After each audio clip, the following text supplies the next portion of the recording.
Halo Digital Lovers.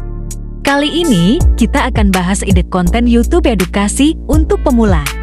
Langsung kita mulai ya. 1. Konten edukasi tentang beasiswa.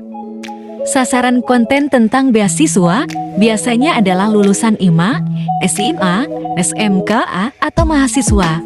Konten beasiswa ini bisa kamu isi dengan informasi resmi pendaftaran beasiswa, tips mendapat beasiswa, cara membuat esai untuk beasiswa, hingga informasi penting lainnya terkait beasiswa.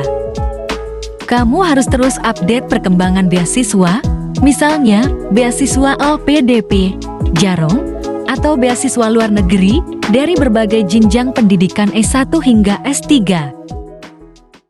2. Isi konten sesuai bidang keahlianmu. Kamu juga bisa menggunakan ide konten YouTube edukasi yang membahas tentang keilmuan yang kamu kuasai. Misalnya saja kamu menguasai matematika.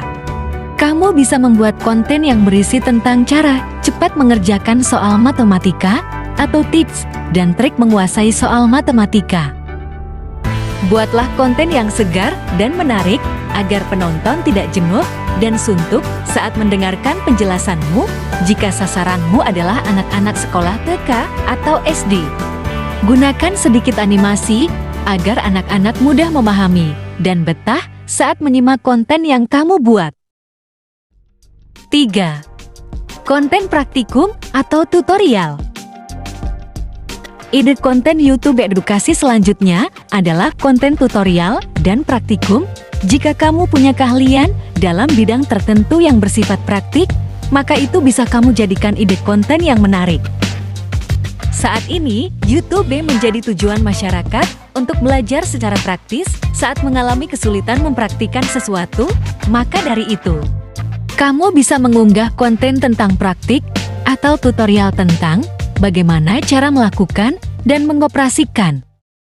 Misalnya, untuk ranah ilmu komputer, bisa membuat tutorial mengoperasikan Microsoft Office Word, Excel, Delel, mengedit gambar menggunakan Canva, menggunakan TikTok, dan lain sebagainya.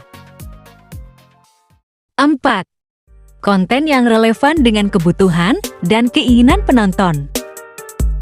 Kamu bisa membuat konten dari permintaan penontonmu, misalnya saja tentang trik dan tips penyusunan karya tulis ilmiah.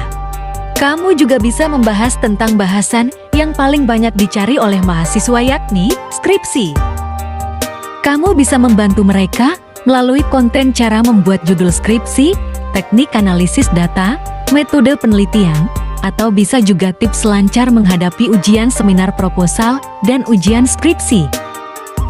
Materi-materi seperti itu akan sangat membantu followersmu yang kebingungan menghadapi ujian kelulusan, tentunya dengan cara mudah dan praktis. 5. Parenting dan pernikahan. Selain anak-anak muda, kamu bisa membuat konten yang menyasar pada orang dewasa seperti orang tua. Zaman sekarang, YouTube sering digunakan sebagai media untuk membagikan ilmu tentang parenting dan pernikahan. Banyak orang, terutama orang tua muda yang penasaran dan sedang belajar memahami tentang anak-anak. Atas dasar kebutuhan tersebut, kamu bisa membuat konten parenting dengan mengundang pakar parenting seperti psikolog atau konselor anak untuk menjadi pembicara. Konseplah seperti podcast yang santai dan menyenangkan, namun isi kontennya tetap berkualitas. 6. Konten kecantikan dan perawatan wajah. Anak-anak muda sangat menyukai jenis konten make-up and beauty serta per-skincare and. Kamu bisa sekali membuat konten edukasi tentang perawatan wajah, review produk, atau tips memilih produk skincare yang aman.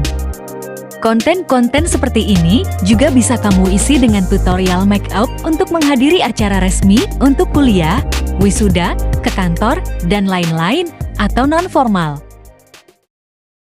Nah, bagaimana? Sudah siap membuat konten edukasi dan menjadi YouTuber yang dikenal banyak orang?